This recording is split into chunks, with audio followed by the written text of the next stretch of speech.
அமெரிக்காவுக்கும் ஈரானுக்கும் இடையே போர் நிறுத்தம் தொடர்பான ஒப்பந்தம் விரைவில் கையெழுத்தாக உள்ளது. இந்த விவகாரத்தில் இஸ்ரேல் அமெரிக்காவுக்கு எதிர்ப்பு தெரிவித்துள்ளது.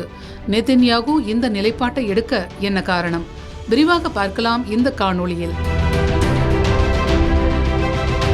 அணு ஆயுதம் தொடர்பாக ஈரானுக்கு எதிராக தொடங்கப்பட்ட தாக்குதல் அடுத்து ஹர்மோஸ் நீரிணை பிரச்சனையாகவும் உருமாறியது. இதற்கிடையே பேச்சுவார்த்தைக்கு மத்தியில் தற்காலிக போர் நிறுத்தம் ஏற்பட்டது. ஆனாலும் அவ்வப்போது தாக்குதல் சம்பவங்கள் அரங்கேறின. இதனால் போர் தீவிரமடையும் என்று எதிர்பார்க்கப்பட்ட நிலையில் பாகிஸ்தான், கத்தார் உள்ளிட்ட நாடுகள் இரு நாடுகளிடமும் தொடர்ந்து பேச்சுவார்த்தை நடத்தின. இதனை குறிப்பிட்டு ஈரான் போர் முடிவடைவதற்கான ஒப்பந்தம் கிட்டத்தட்ட நிறைவடைந்ததாக அமெரிக்க அதிபர் டொனால்ட் ட்ரம்ப் கூறியிருந்தார்.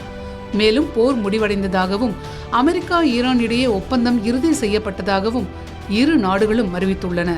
தவிர அமெரிக்கா ஈரான் அமைதி ஒப்பந்தத்தில் கூறப்பட்டிருக்கும் நிபந்தனைகளும் வெளியாகியுள்ளன.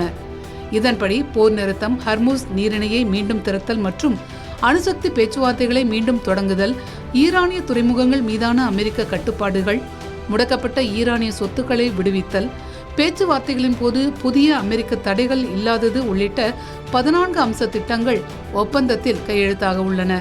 இந்த ஒப்பந்தம் அமெரிக்காவுக்கு சாதகமாக இருக்கும் என்று எதிர்பார்க்கப்படுகிறது. இந்நிலையில் அமெரிக்கா ஈரான் ஒப்பந்தத்தை இஸ்ரேல் நிராகரித்திருக்கிறது. இதுகுறித்து இஸ்ரேலிய தேசிய பாதுகாப்பு அமைச்சர் இட்டாமர் பென்க்வீர், ஈரானுக்கு எதிராக அமெரிக்க அதிபர் டிரம்பின் ஒப்பந்தம் எங்களை கட்டுப்படுத்தாது. இஸ்ரேல் அமெரிக்காவிற்கு அடிபணியவில்லை. நாங்கள் ஒரு சுதந்திரமான மற்றும் இறையாண்மை கொண்ட தேசம். நாட்டின் பாதுகாப்பு முடிவுகள் அமெரிக்காவில் அல்ல, ஜெருசலேமில் தான் எடுக்கப்படும்.